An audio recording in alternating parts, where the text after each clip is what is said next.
Welcome back to another episode of the Otter God Pod. I don't know where to look. Should I look at you? I'm going to look here. I'm going to look here first. There you go. And then we're going to go from there. Okay. Perfect. Hold on.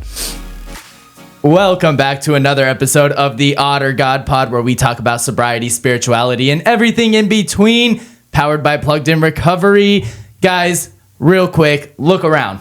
We are in a studio, and we're moving on up in the world. We're no longer a little garage band. We are in here, and we're doing big things. Look at this. This angle, this angle, this angle. And I just wanted to say, everyone who follows us, supports us, been reaching out to us. I mean, dude, it's been a journey, to say the least. I know it's been a little hit or miss the past month of getting episodes out, but hopefully we get a little more consistent with it. And I just want to say it really is cool to see all the reviews you guys are leaving on Apple Podcasts and just like the reach that we're getting across the country. Everyone in Pennsylvania, what's up? Shout out. And yeah, dude. So let's go ahead and get on into it. I'm going to stop rambling on.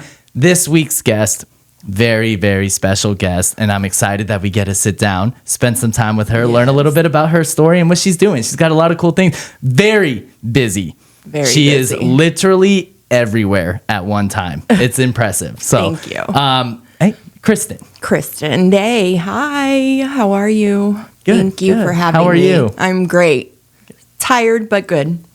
I'm not exaggerating. If you guys follow her on any of the social media platforms, you are busy. Yeah. To say the least, but blessed. But I am very blessed. Well, there's just a lot of stuff that we're going to get to unpack, you learn about. And I think in order for us to appreciate all of the cool things that you're really doing right now, let's take it back, right? And just learn a little bit more about your story before you found sobriety and recovery. Absolutely. And we'll go from there.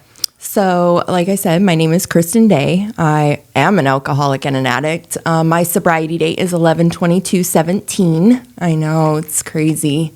So yeah, like taking it way back, childhood. My dad was in the military, so we moved around a lot. And, you know, I'd get comfortable, we'd move, get comfortable, we'd move. My parents got divorced when I was 8, and I went and lived with my mom for a little bit.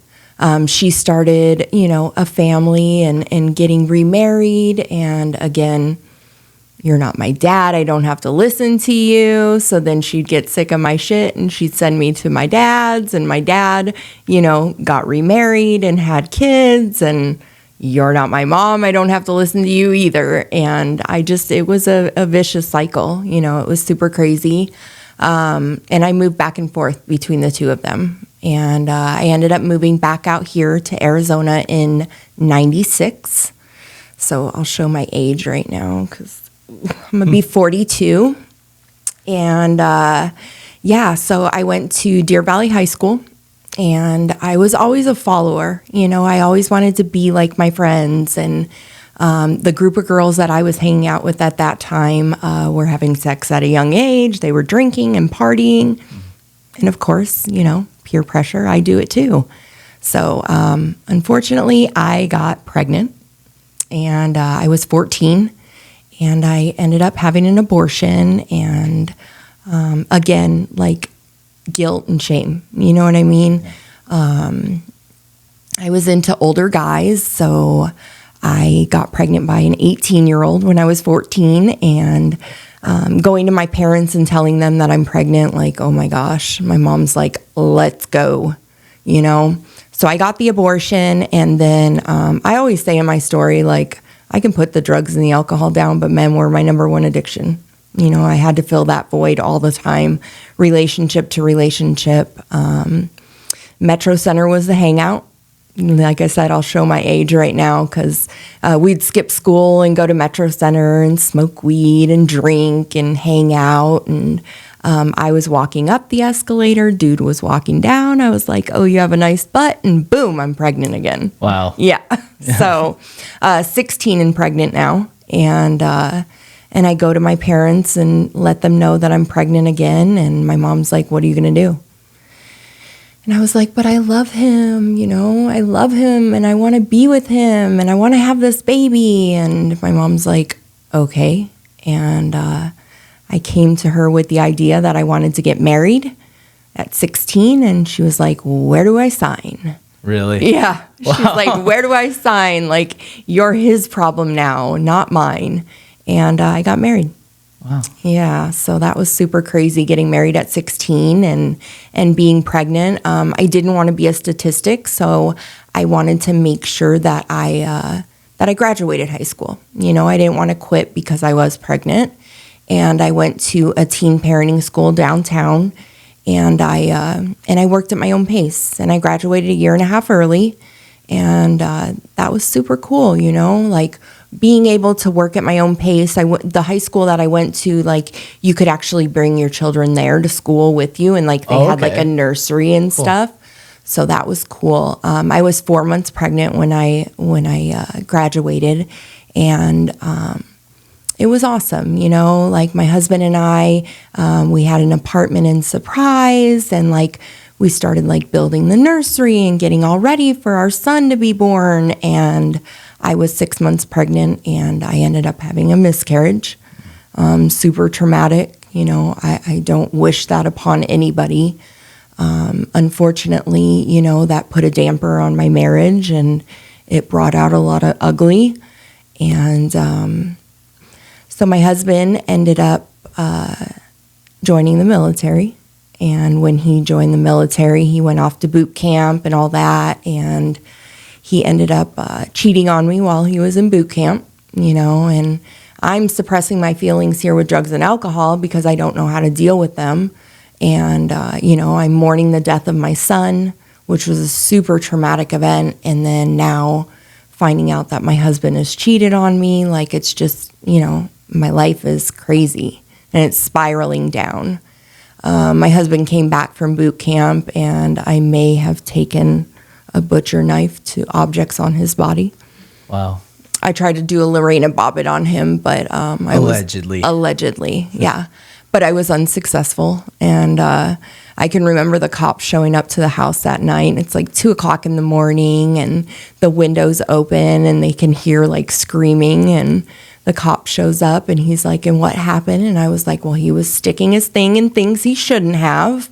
And he was like, and what did you do? And I said, well, I had the thing like this, and I had the butcher knife like this. And he went, ah, and he squirmed, and I missed, you know, and the cop's like, okay. And how old were you during this time? I was 16. Yeah. Wow. Yeah. So again, I know right from wrong. I know that I shouldn't be trying to cut my husband's dick off, but in my delusional mind, like, you know, I'm going a little crazy. He deserved it. Absolutely. Yeah. I took vows, and I took them seriously. So I had the opportunity to call my mom, you know, and my mom showed up to the house and got me, and him and I separated for a little bit. It's what we needed to do.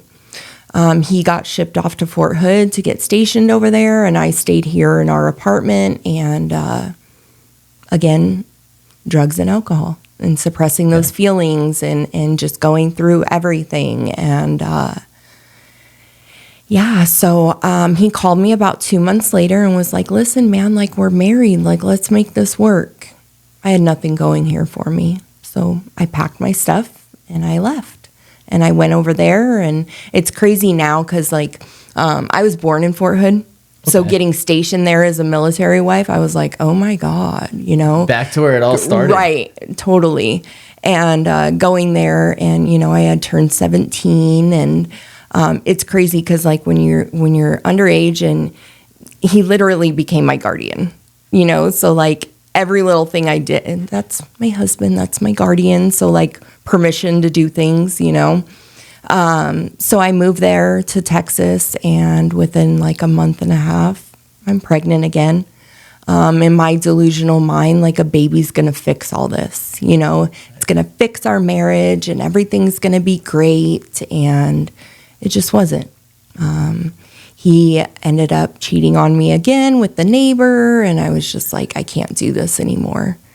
And so I ended up staying there. You know, he went back to the barracks and lived on base, and I stayed at our apartment, and it was just, you know, it was super toxic. And I was about 9 months pregnant, and they don't care if your wife's pregnant and about to deliver. He had gotten busted for doing ecstasy in the military for the third time, and they dishonorably discharged him. So they take your benefits and her benefits and ship you on your way. And I can remember calling my mom, and I'm like devastated, you know, like, I can't believe he did this to me. And my mom's like, just come home. We'll move you back here. You'll have your son. It'll be great. And I moved back to Arizona, and I started my life over as a single mom, and I had my son literally like a week and a half, 2 weeks after I moved back. You had literally lived a full lifetime by like 18 years old. Yeah, absolutely. That's a story that could easily be like somebody's Right. like, you know, birth to 40 years old. And that was all before you were 18. Right. Wow. Absolutely.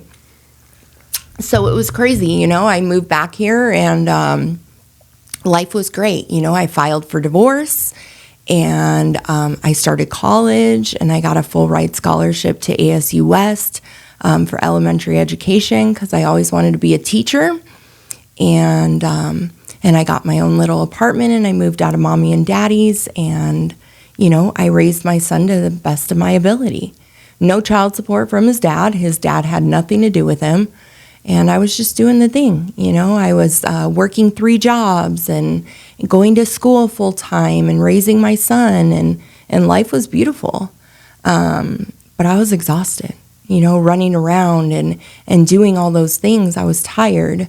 And was drugs and alcohol like a big part of this era, or was not so much? Not at that time. Like, honestly, I mean, I drank every once in a while, but I was really focused on school. You were busy. Yeah, focused on school and just raising my son and just doing the damn thing. And then I got introduced to meth.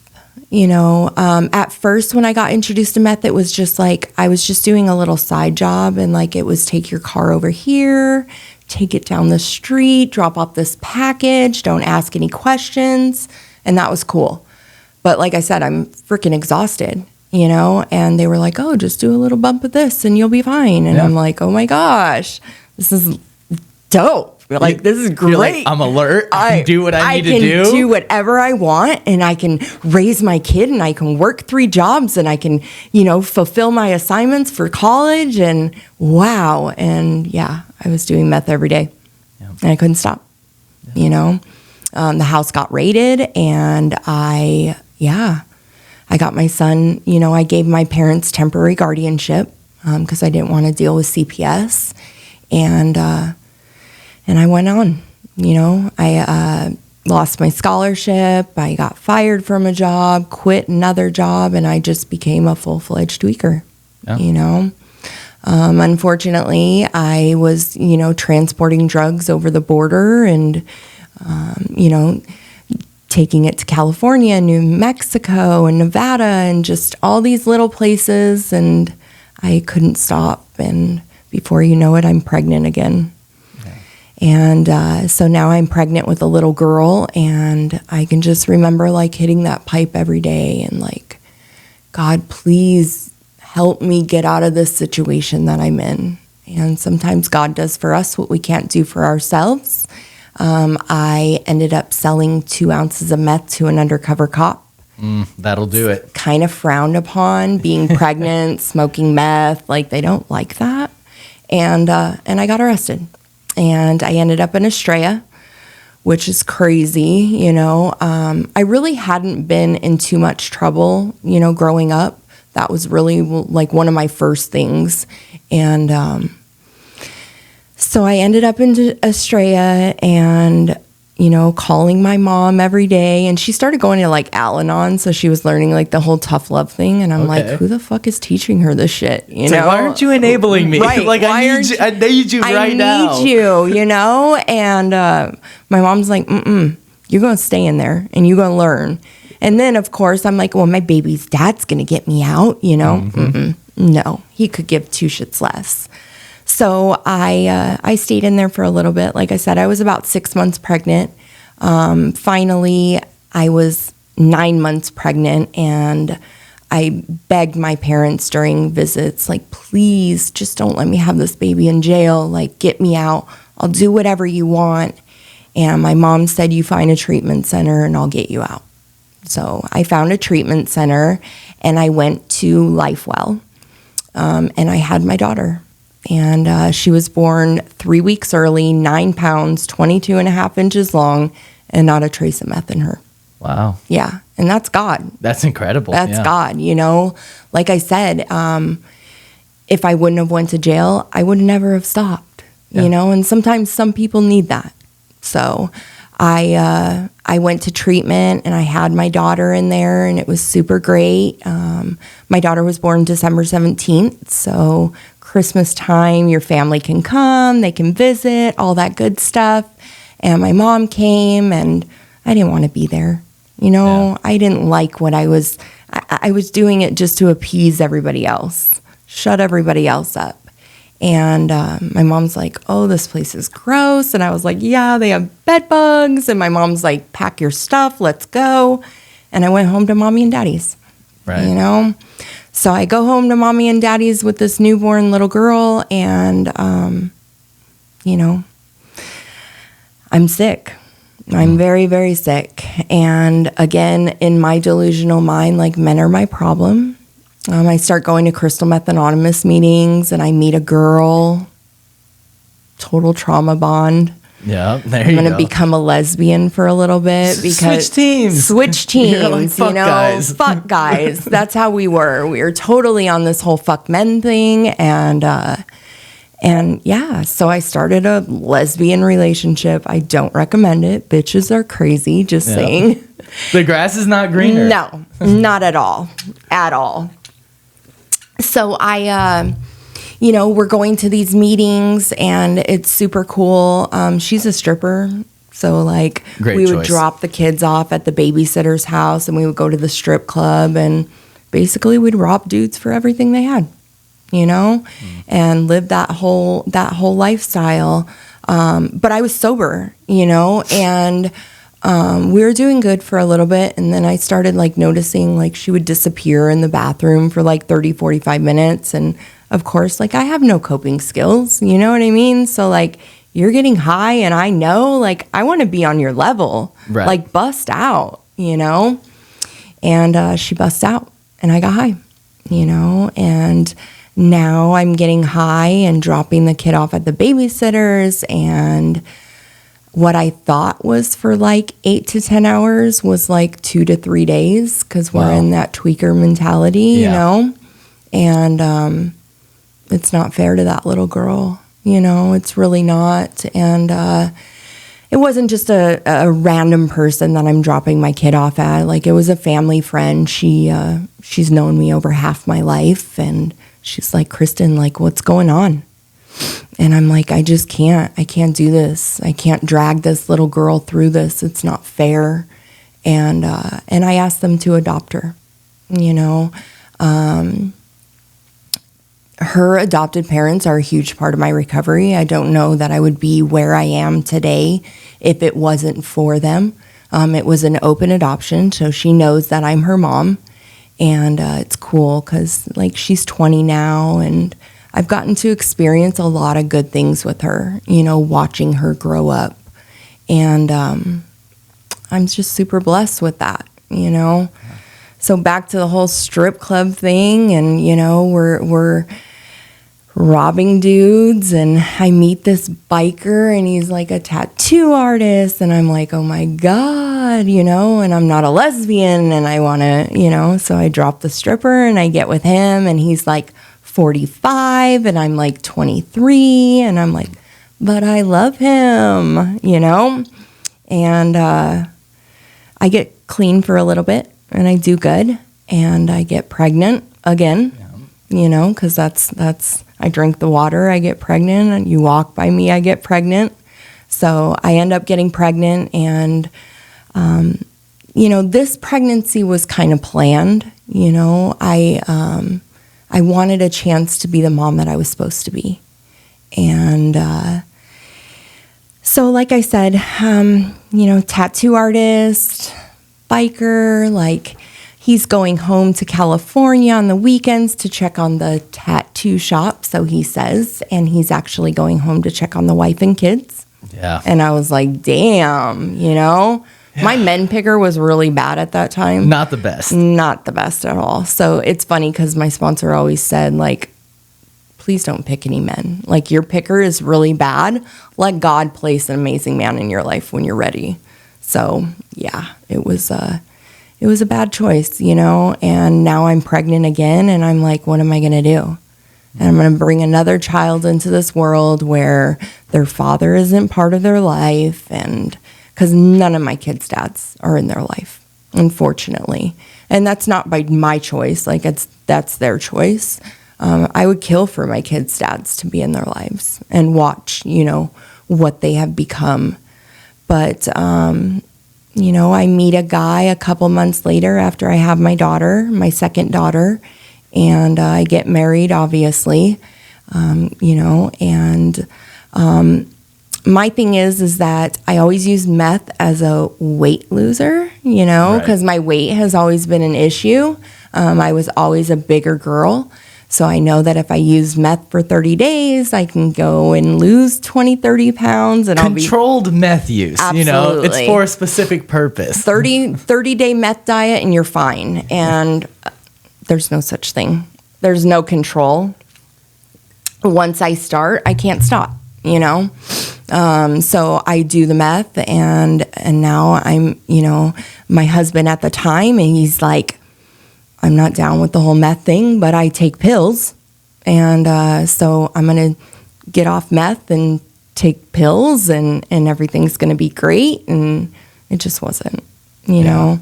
And now I'm dragging this little girl through an abusive relationship and me being addicted to Percocets and Oxycontin now. And I start, I start Suboxone.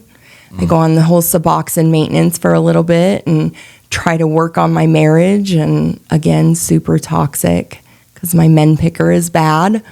And I'm dragging my kid through all this, And I went from relationship to relationship.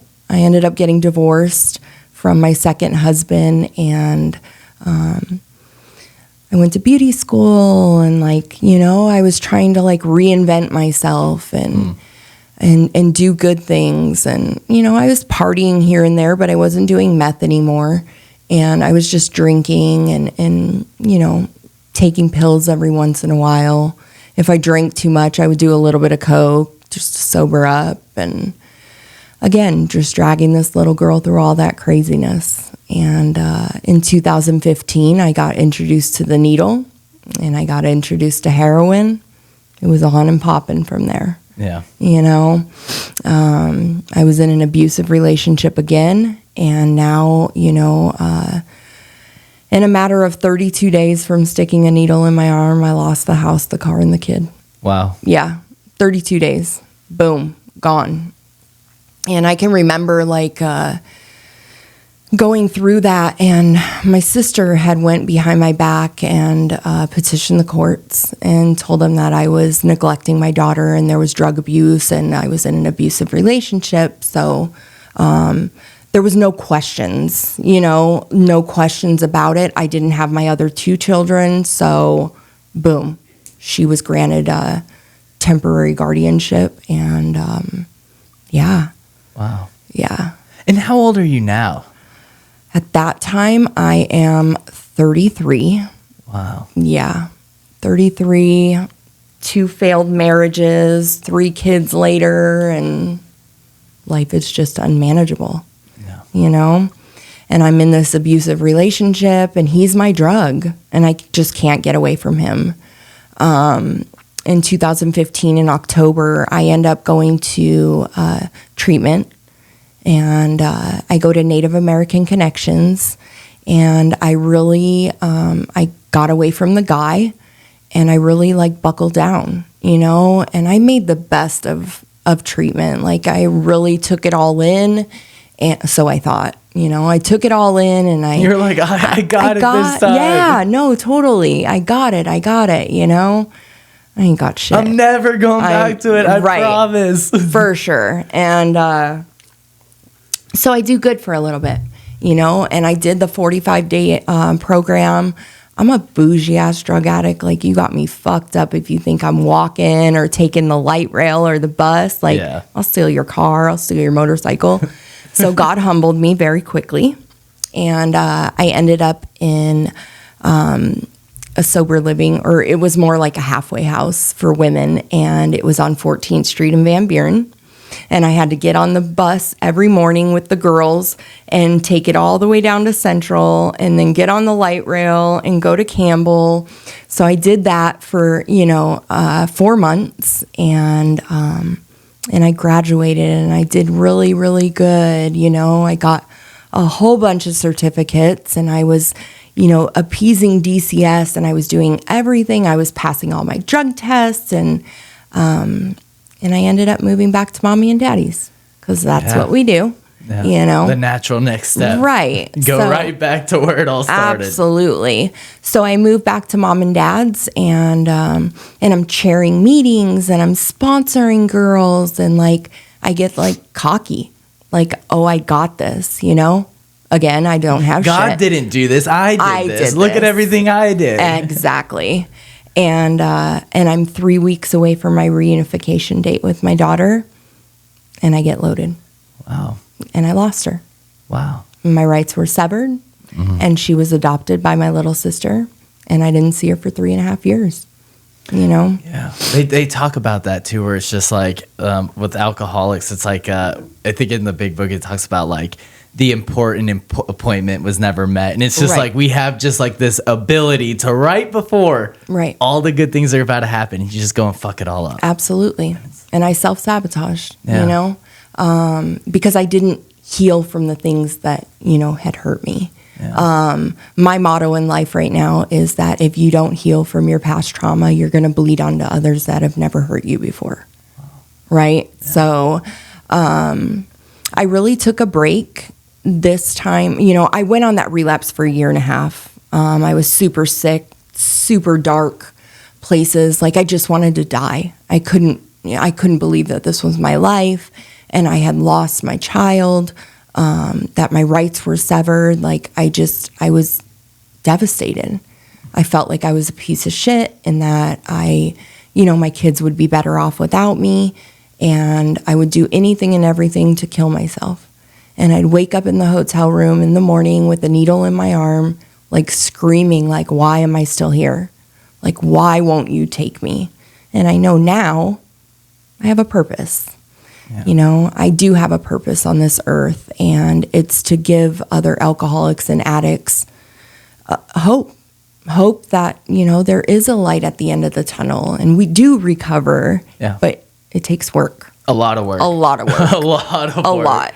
Yeah. And that's such an amazing story if you think about it. And now, we can kind of get into everything that you're doing now, what life is like in recovery, but it's so important to hear where you came from in order to appreciate everything that like you're doing now. Absolutely. And I got to tell you, I mean, I've never heard your story in like the fullness like that, and that was really amazing. Thank you. We appreciate you sharing that with us. The rawness of it. That was great. Gosh, I'm an open book, so like I feel that that's what you have to do. You know? Yeah, it's like rigorous honesty. Exactly. It's just like, what are you really hiding from? Right. I don't have any, no skeletons in my closet anymore. I'm an open book. You want to know, I'm going to tell you, because it's saving somebody. You know what I mean? It's helping another alcoholic or addict. So I this time, like, I jumped back into sobriety. I had like a little bit of a foundation, and I knew what I needed to do.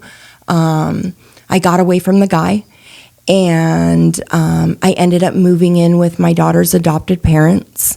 They let me get clean. The family friends. Yes. Okay. Yeah. So they allowed me to live in their house and get sober. And, but I had to start going to meetings, and I had to pee in a cup every week, and which was fine. I was working at a salon, and I was working at Great Clips, and it was, it was super triggering because like I shot up a lot of meth and a lot of heroin in the bathroom to like work throughout the day.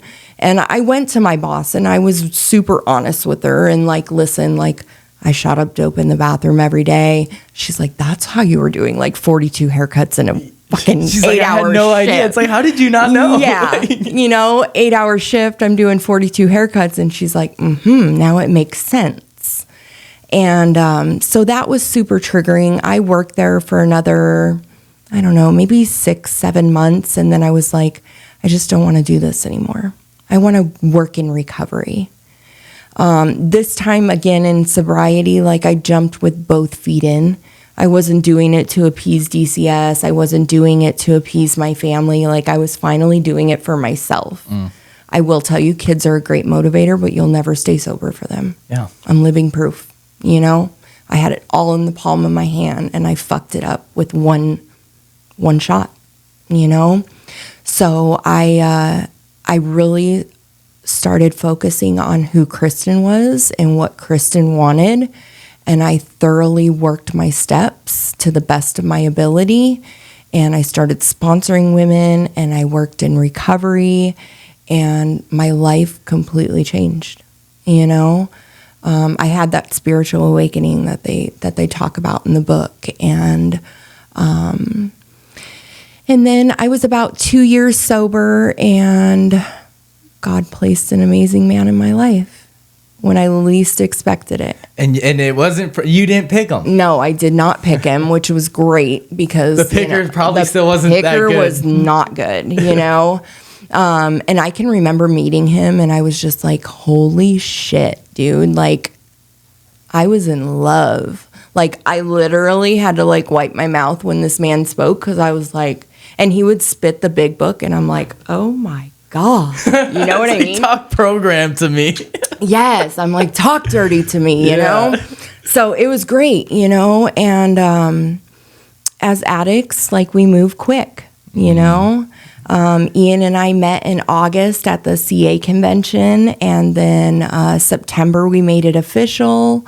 October we moved in together. November DCS came knocking at our door, and his baby's mom's one of us, even though she doesn't like to admit it. And we got the opportunity to get his son. Wow. And I was like, shit. That's a lot to happen in 4 months. A lot, and how am I gonna raise somebody else's kid when I couldn't even raise my own, So we get this little boy and he's 3 at the time. And I'm like, shit, And I fought it for a little bit, and my sponsor was like, helping me work through it. And she's like, bitch, like open your eyes and realize like God is placing this little boy in your life at the right time. You've built this solid foundation and you're ready for this. And I was like, oh God. So, I put my big girl panties on and I did that shit. Yeah. Life really, really changed at that time, I settled down a lot, and I got to be a mom, I got to do things with him that I wasn't able to do with my kids, and I got to enjoy it with a clear head. I always kept his mom close, while she was fighting her DCS case with the other kids that she had from a previous relationship, and she ended up getting them back. And, but I always, like growing up, my mom and my stepmom would never be in the same room together. Right. My dad and my stepdad would never be in the same room together. I never wanted that kid to feel that, So when it came to Christmas, we did Christmas together. Yeah. You know what I mean? Birthdays, we're going to fucking do birthdays together.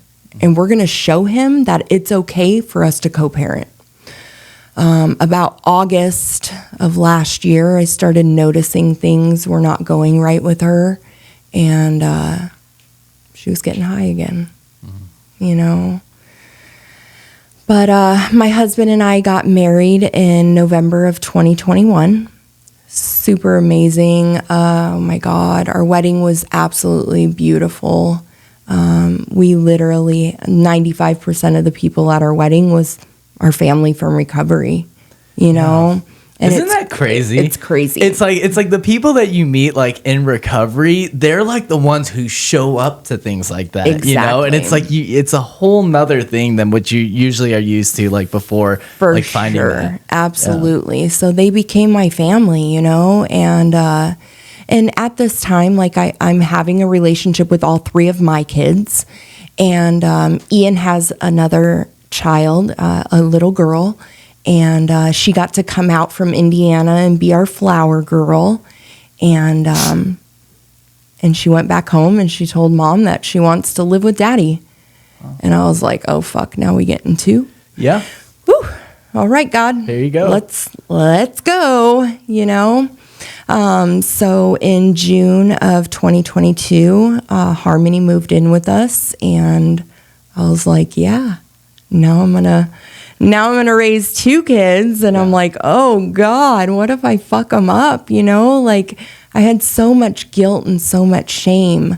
I didn't want to hurt these kids, you know. I say now, like I'm in this healing era right now. Sponsorship is like a sliver of this. Going to meetings is a sliver of this pie. Doing step work is a sliver of this pie. I got to heal from this other shit, you know? So I started seeking outside help. And I started taking medicine, you know, to level me out a little bit, because we use drugs and alcohol to self-medicate, you know? So I seek some outside help, and I'm going to therapy, and I start going to couples therapy, you know, because I don't know how to have a healthy relationship. Again, my men picker's bad. So, like, I'm used to, like, let's fight. Right. And he's like, honey, let's talk about it. And I'm like, no. It's almost like you're only comfortable in the chaos. Right. Because it's like, that's all you've known. That's all I've known. So it's just like when things are quiet, you feel like it's wrong. Right. But it's like, no, it's okay to just be okay. Yeah. So I'm, you know, I'm trying to nurture this relationship, and I have these two kids, and they're 7 and 10 now. And I'm like, fuck, man, like, I don't want these kids to go through what my children went through. You know, I want them to have healthy parents and see that we can be good, and they don't have to see us fighting or anything like that. So it's been good. You know, therapy has really helped me. It's helped me learn to love and learn to accept love. Because again, like, we're so accustomed to that toxic environment that I don't know how to let my husband love me. And this man worships the ground I walk on. Like, I've never been loved like that. So it scares the fuck out of me. Yeah. You know? It's just unfamiliar territory. It is. Yeah. So him and I do marriage counseling twice a month, and then we each do one-on-one therapy as well. And it's made us stronger than ever. That's great. That's honestly great to hear, because you always hear it. Like, once you get to about a year sobriety, it's just like, well, what are you going to do from this point? You know, it's like, there's like all these other things that like you got to work on, other than like, I'm just not going to like drink today, or like, I'm just not going to smoke like fentanyl today. Like, there's other things you got to do, right? In order to like continue on the journey. And like, that's the emotional sobriety side of things. So, and to kind of just transition, I think that's a good spot. I mean, I want to talk about some of the things that you're doing. Yeah. And one of them, right, is, excuse me if I'm wrong, I'm not too familiar, but Art of the Soul? Art of Our Soul. Art of Our Soul. Yep. Right. Tell us about that. So Art of Our Soul, my boss, Brandon Lee, he used to be a Channel 5 news anchor here in the Valley, and he quit news and opened a art studio for trauma survivors and alcoholics and addicts. Wow. So I get to be the operations manager, and I get to, I'm a healing artist is what we're called. So I get to teach alcoholics and addicts how to do art therapy, you know, and we do acrylic pouring, and I get to, I've always worked in behavioral health since I was like 7-8 months sober. So now working this way around is way different, you know. So the clients, we see probably up to 1,200 clients a month. we partner with, at first it was like so I was just working there part-time, and I was still doing my job as a director of admissions of a treatment center, and I was doing a lot of BD, business development stuff, and I was just working there part-time. And it was, at first, I was just working with the Flow Crit girls, Florence Christin, and they're like 12 to 17 and like teen moms and like have been through some shit. Right. And Brandon's like, I need a woman that has been through some stuff that they can like relate to and like kind of look up to. So I got to be a mentor to some of these girls. Wow. And going in there, and I was like, wow, man, like it's a whole different level, and I've learned. So when you're doing this acrylic pouring, like I go in with an intention of like letting things go. So if there's something that's bothering me that day, I'm going to pour it out on that canvas, and I'm going to manipulate that canvas, and then we take some of the paint off, and that's letting go of it. You know what I mean? So it's super dope. I absolutely love it. We have so many things going on right now at work that I can't really say too much. We don't get any insider information? Listen, just know that the prison in 2024, there's going to be some big things happening. You heard it here first. DOC. Yes. Art of Our Souls. Yes. So, yeah, man. Oh, I wish that That is incredible. And I've seen pictures. Mm-hmm. I've seen pictures of people posting it, and I've like always been interested, and like maybe I'll have to get you in. I'm going to have to get in. I'm going to have to experience it for myself. I feel like I have some things that I kind of want to let go. It's a whole vibe. Like you can see the pictures and everybody's like, "Oh my God, I want to do it." And like, but until you come and actually check it out, you'll never feel it. Well, inside. I'm sold. Yes. I'm sure we'll connect after this, Absolutely. and we'll get something on the books. Absolutely. I think it'd be cool, and that like if we have a bunch of sober livings and stuff. I think it'd be cool to try to get something. Even set if up. you just want to do like a team bonding event, like it's super great. And I think that'd be great. I think it would be good for you guys too. So yeah, like, the jail, I feel like right now, I got to go speak at Perryville. I did see that as well. Yeah. So I got to go speak at Perryville, and I never made it to prison. I only went to county. So going into the prison, it was like, holy shit. I had only went to prison to see my mom when she was locked up. And going in there on the yard, I got to speak on Piestewa, and I got to speak on Rosa for HA. And it was like, I got to literally walk in the dorm where the girls stay and like, hi, we're doing a HA meeting if you want to come, And Piestewa was great. There was like, I don't know, like 10 girls. They're not required to go. Right. They don't have to do these things. But there's some girls, like their life depends on it, and they are like all about it. Rosa was a really great yard because I feel like they were more receptive there. And it's crazy. Again, God shows up, and I end up, I'm telling my story, and this girl, she like walks in, and I'm looking at her, and I'm like totally making eye contact, and I'm like, I know this girl. I freaking know her.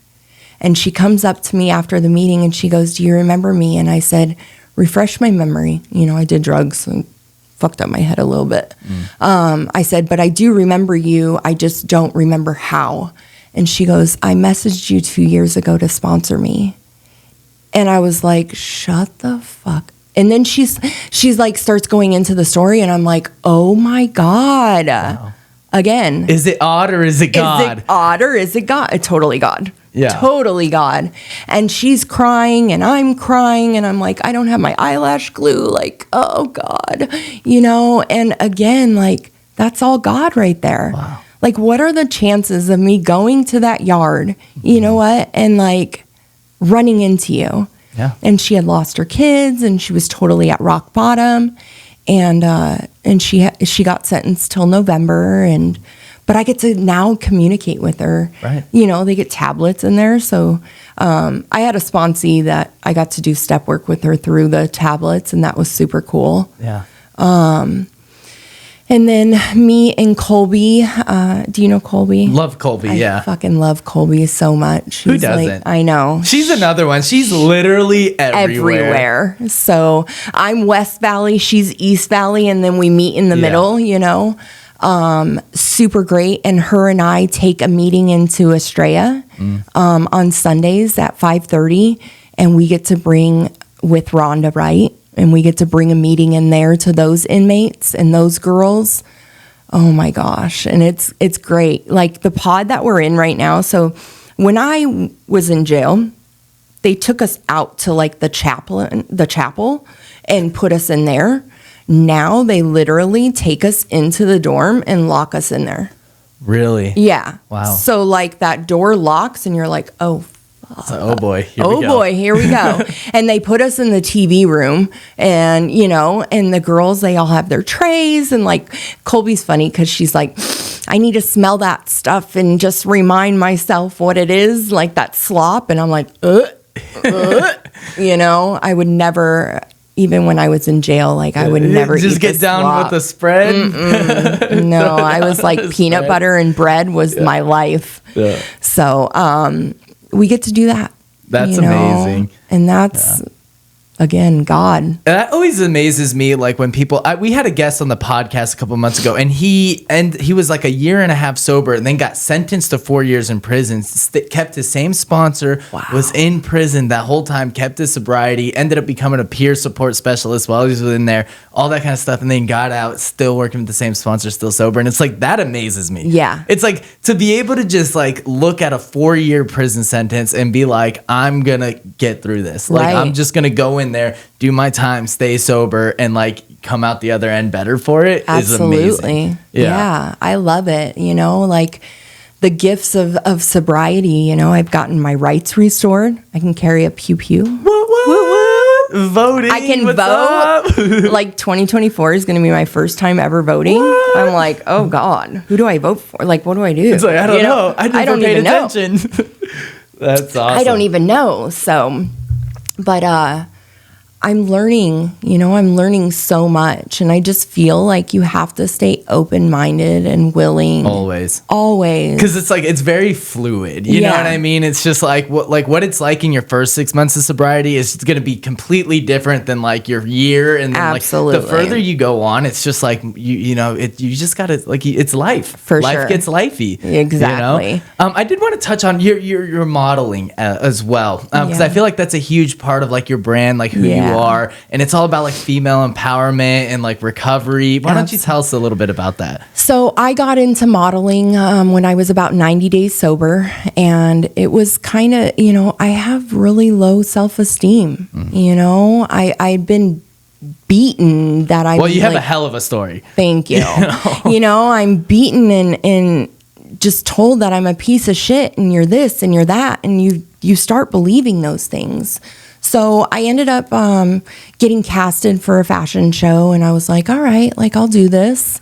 And I go, and I at this time, so I'm a plus size model. You know, we get sober, we gain a bunch of weight, and you know, I gained 100 pounds in sobriety, and it was I don't talk about this one too much because I'm trying to like figure out how to intertwine it into my story, but I definitely think that it needs to be talked about. So getting sober, you know, you gain the weight and everything, and I'm this plus size model and everything's good. And like people are telling me like, oh my God, you're so beautiful. But like, I'm not comfortable in my own skin. Yeah. You know, people can tell me that I'm beautiful and this and that, but until you believe it yourself, like it just doesn't hit, you know? So in April of 2022, I went to my husband and I said, listen, like I'm miserable. I put on this mask every day and I try to be okay with myself, and I'm just miserable, and I don't like the way that I look, and I just want to change it. And he goes, well, what are you going to do about it? And a couple of my friends had already went to Mexico, and they had gotten gastric bypass. And I was like, it's funny because my sponsor did it before I did. And I was like, listen, sponsor, like, if you don't die in Mexico from the surgery, I'll go do it after you.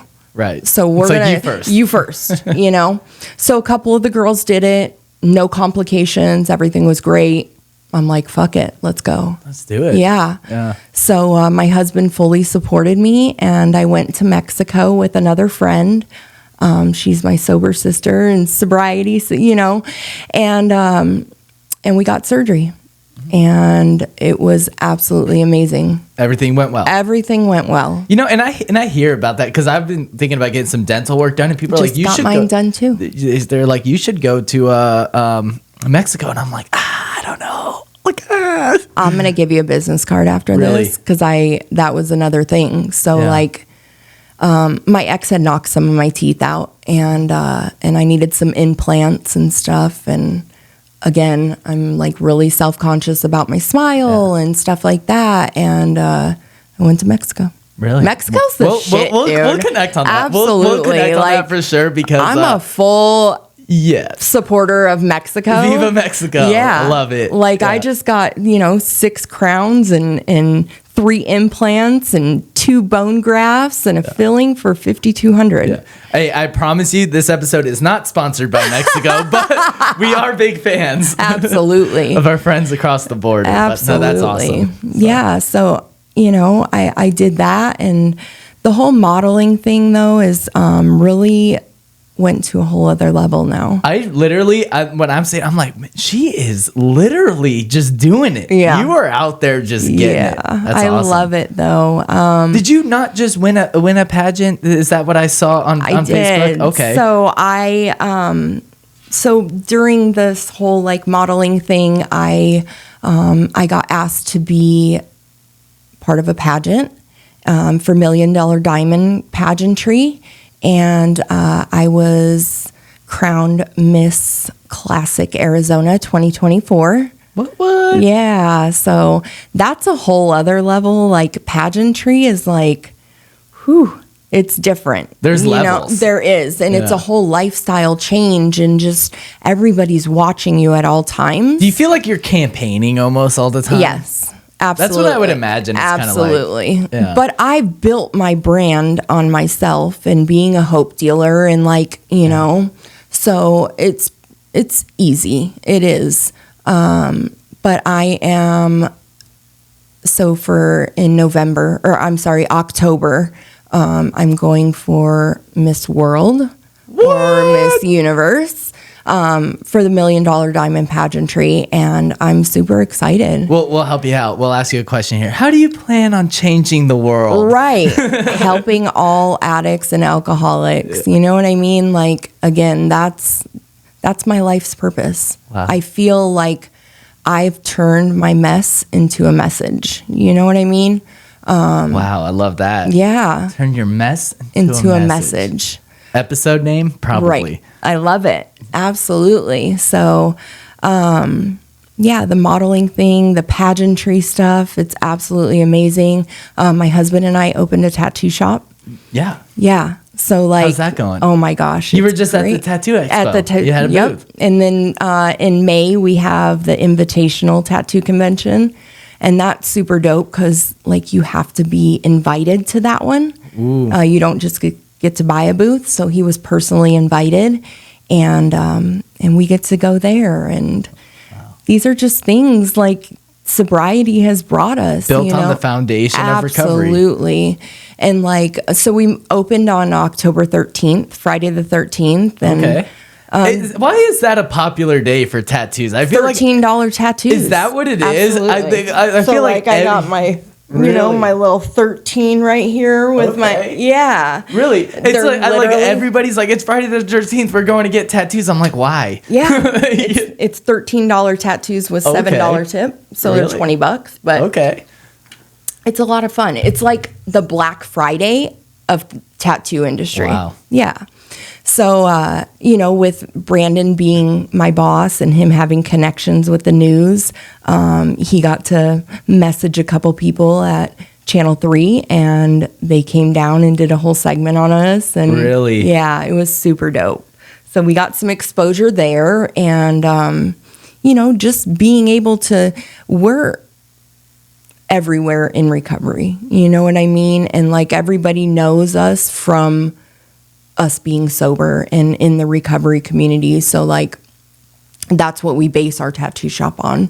It's a safe place to come and feel comfortable. And there's a lot of step work that goes on in there and all kinds of stuff. So it's super dope. My daughter and I, or my stepdaughter, she's my bonus daughter. Her and I just got baptized last month. Congratulations. That was super dope. So, again, being 6 years sober, like, I feel like I was still being held back on some things, having so much guilt and so much shame for choosing drugs and choosing men over my kids and raising these other two kids when I couldn't raise my own. I had a lot of guilt and a lot of shame from that. And I wasn't really into the whole church thing, but it was really important to my husband. And I wanted to better our marriage. So I started going to church in November, and then it was just heavy on my heart in December to look into getting baptized. And when I said it, my stepdaughter's like, I want to get baptized with you. And I was like, okay, like that's super cool. You know what I mean? Like, I'm not forcing anything on you. So I got to go to classes with her and like learn about it. And, they dummy it down for the kids and letting them know what they're doing. And it was just a super bonding moment for both of us, And the pastor of our church and my husband got to baptize us. Wow. Yeah. So I can just remember like everybody being there and like going under that water and coming back up. And it was like reborn. Absolutely. Like all those things that were holding me back were just washed away. And I feel like in this last month, I feel better than I've ever felt in the 6 years that I've been sober.